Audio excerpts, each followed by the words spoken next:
Aaron. Tony. First time since to catch up since the Dana White Contender Series. We all know what a great fight it was, but I want to go to when you went over, because I've spoken to Cam and Nav, and you know they've been away with Izzy on fight camps and everything, and they both said like when you're in the UFC changing room and you're getting ready to go out for the UFC, it's just a complete big feeling, you know, that they got. Did you get that waved off from while you were doing that? That's probably one of the things that kind of caught me off guard. Is like I haven't been away with the boys and experienced the backstage and UFC and the build up and that kind of stuff. Obviously, I went to Perth, but that was more so for all of my Contender Series media stuff. So I didn't get to experience like proper fight weekend and just the atmosphere, the backstage, the walkout. So yeah, the majority of the last 10 years of my life have been dedicated to like getting that moment. So when I was there, it kind of just enveloped my spirit, and I was just too excited. I was experiencing everything too much, I think, and yeah, instead of obviously getting nervous, I ended up on the other end of the scale and I was too excited. I was like a kid in the candy store. So yeah, it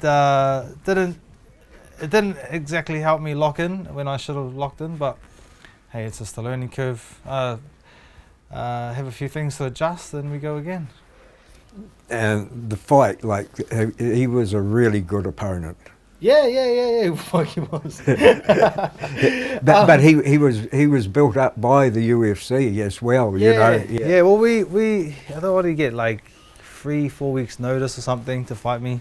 I didn't watch any of the tape, but the boys and the coaches did. I just followed the game plan.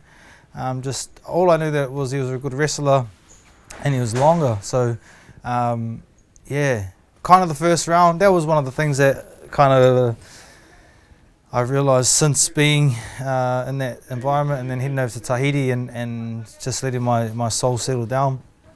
I was just too excited. So walked out, wasn't completely locked in. So when I got out first round, I was just like moving around, like just experiencing the moment. The last 10 years I've been just infatuated with this moment. So I was like, I wanted to live it, you know? And I was like in there like, yeah, I'm fighting in front of Dana White, boom! Like I'm in the UFC cage in the Apex, boom! And then by the time that I woke up, I was like halfway through the second round. So yeah, it's just something that you got to experience, and I was trying not to get too nervous, but obviously that affected my mindset in the opposite direction, which is, at this point, I'm okay with it. And like the way that I conducted myself, a lot of people were like, you ate some humble pie, you're gonna be different now. Absolutely not.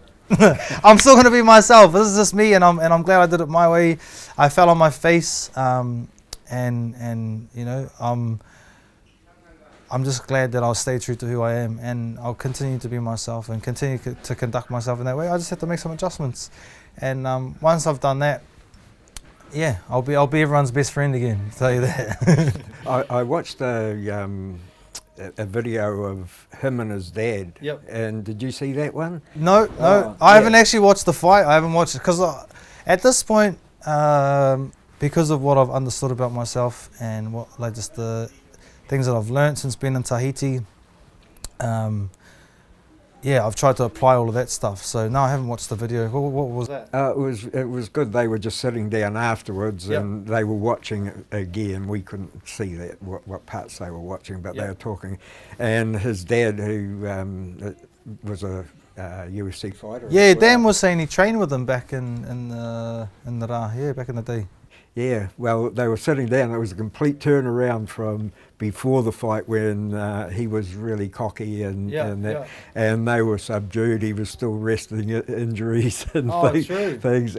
But the way they talked about you and him, especially his dad, was saying, you know, like he caught you with some good shots, and he said to his boy, you know, if you'd hit anybody else in that division, you would have put them away. Yeah. And the same with Aaron. If he'd hit anybody else as hard as he hit you, Yeah. mate, people wouldn't have been able to stand up that. You trading really big, hard punches. Yeah. No, he definitely, especially his jab was sharp. Shocked me a few times. I actually, the day that I went out and rode horses through Manurewa, I actually got bucked off in the middle of the street, hit the concrete. Yeah, so all my left arm and my left shoulder was wrecked. I didn't tell anyone because obviously they wouldn't have let me fight. But yeah, so I had I couldn't move my left arm pretty much at all until like the day before. And just, so my left hook, a couple of times we were in exchanges and I landed and it just felt like paper mache. I was like, no, not the left hook, but you know, it's another learning curve for me not to do stupid stuff on fight week. But the dude could hit hard. He took a shot, especially the couple of right hands I landed, that body kick. A couple of times, do you know what I actually really commend him for is I seen in his eyes that at certain moments of that third round that he did not want to be there. And then because I thought I was pulling away in the third, I was like, oh yeah, here we go. Just waiting for him to pretty much sit down. But yeah, he found some mana in there, and he come back swinging. I think 2 exchanges in the third round, and it definitely caught me off guard because especially when you see someone's eyes go like that, I've done it to so many people, and once you see their eyes go, their soul doesn't want to be there, so they look for a way out. And then his went, and then he bounced straight back, and I was like, hey, respect. He actually flicked me a message. I haven't been able to respond yet because I wanted to kind of settle myself before I do respond to him. But yeah, great fight. I can't wait to see him again. Yeah, I'm definitely grateful for the learning curve that he's given me. So yeah, great fight. I think if they had different rules, you know, and they just picked the best fighters out of the night, you'd have been in there as well, you know, when they only pick the winners, you know. I was thinking they might change the rules for this fight because it was such a good one. Yeah, I think I also kind of pissed off Dana White, which isn't ideal. But, you know, how did you do that? Well, I think he just didn't appreciate all of the, I don't know, I think he called it, what do you call it, taunting and stuff. Just being Māori and also being a little bit arrogant, which it's just my personality. It comes across as arrogant, but I'm just cheeky. I just got a big mouth and I like to chat shit. So yeah, but that's what I mean about being myself and how people said because I've ate some humble pie, am I going to change my attitude? Nah, I'm not. I'm just going to keep being me. And I just think that the way that it comes across sometimes can be misconstrued, but that's one thing that I do. I wear my heart and I wear my personality way outside of my body, so it gives people the opportunity to criticize me, and especially being on a world stage like this. It's like people go to work and they have bad days of work every day, every second day, once a week, you know. The last 9 years, I haven't lost a fight. I had one bad night in the office, and I'm okay with that. I'm okay with how it's all happened because at this point, I think it's the best thing that's ever happened to me. So yeah. Is there anything coming up for you?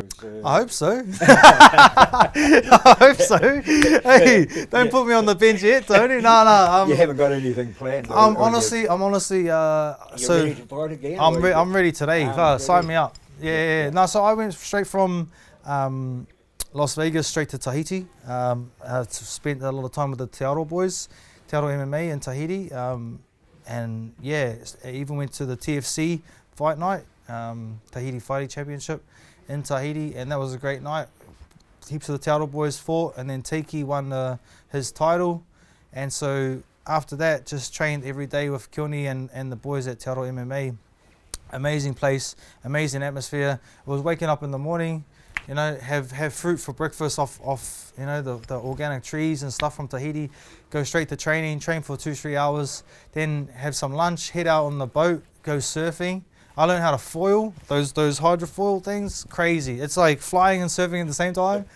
And then, yeah, seeing dolphins and turtles and whales and experienced the Tahitian life. Went around to, I think it's Taupo, where Lorenzo stays. Lorenzo's one of our other friends, he's a big wave surfer. And then Keone's dad's birthday, and yeah, just shared some knowledge with the Te Aroha boys and got got a lot of good work, and they're all heading over to the IMF in, I can't remember where it is, somewhere in the Middle East or over in Europe. So I think they're going to get me back over there in the next couple of weeks to help with the end of their camp. And yeah, I'm ready to fight. I can't wait to get back in the cage and, you know, kind of right the wrong that I did about being consumed by the moment that I was in, you know, and not being. What's really funny is the lady that was cleaning my hotel room. Every day that she come in, because I was just chatting to her, because you know what I'm like, I like to talk to people. Every day she come in and she was like, remember to focus. And like, because it's me, I heard her, I listened, you know, but I was just like, yeah. If I had to just completely listened to she was a random lady and she never met me before, but she just said it to me every day, and I was like, looking back, I was like, she was right. I was like, if I had to just focus on the moment, well, if I had to focus on what I was trying to achieve, because when I got to that moment, I felt like I had already accomplished it. It was a crazy experience, and one that I'm grateful for, and one that it's definitely gonna improve me as a fighter. It's improved me as a person already. So I just can't wait to get back in the cage and apply that knowledge, that mātauranga, to my next belt. So yeah, it's gonna be cool. I can't wait. If anyone wants to fight, if anyone's keen to have a fight, sign me up, guys. I'm there. Whatever it is, wherever it is, I want to get another fight in before the end of the year. I'm trying to push Eugene and them, but they have a plan for me. So yeah, just gotta be a little bit patient in regards to that. AP Sports Management's looking after me. So Ash and Renee definitely got something in the works. But yeah, sign me up, please. Someone, anybody. He whakatauki anō, taku mau. Ka mahi te tawa muho ki te riri. And what I've said to Aaron, another Maori proverb, and this one was, good on you, whose courage is like the heart of a tawa tree. Yeah. Thank you, my bro. Ori ora. Ngā mihi no te kōrero. Ngā mihi nui tonu, manawa nui. Thank you very much, Tony. Yeah. Appreciate you. Cool, mate. Love that fight. Love that fight. Oh, look, that's the thing. I'm going to do it again, guys. Let's be honest. I heard Brody was on the horses over in Australia. Yeah. Well, He loves them. I grew up on horses. Like, that's the thing. It was funny because my little brother goes to me, I tried to put my niece on the back, and I was like, jump on. And my brother's like, just don't. And my brother, when he tells me something, I should listen as well. So she went to jump on, and we're in the middle of the road, like between, I'm going to do a strip, it's like grass, traffic going this way, traffic going that way, because we got horses on the main street of the town. And it just starts bucking, bro, bucking. Honestly, I'm lucky, 'cause I missed the curb by that much, my face. There's like a scar here. Because when I hit the ground, I went like that, whack, like my hit the hair, like landed that way and then went whack, and the curb was like right there. So it was like lucky I didn't split my whole face open. Just stupidity, pure stupidity at its finest. But would I do it again? Absolutely. Hoping you'll get the call up, you know. I'm just keen. You'll definitely get another shot on there, if not before, if you don't get. Yeah. Well, I'm just trying to get another fight in just before the end of the year to keep myself busy, and just so, because the UFC won't take you off a loss, I don't think. So I just want to get another win, and then we'll go again. Yeah. Hey, cool, you can't kill a weed, guys. Can't kill a weed. They be trying. You dig my roots out, I'll grow right back. When you said about Dana and the taunting, I didn't know about that. But oh yeah, the post-fight interview, he was absolutely upset. Yeah, I don't know, I haven't watched it yet.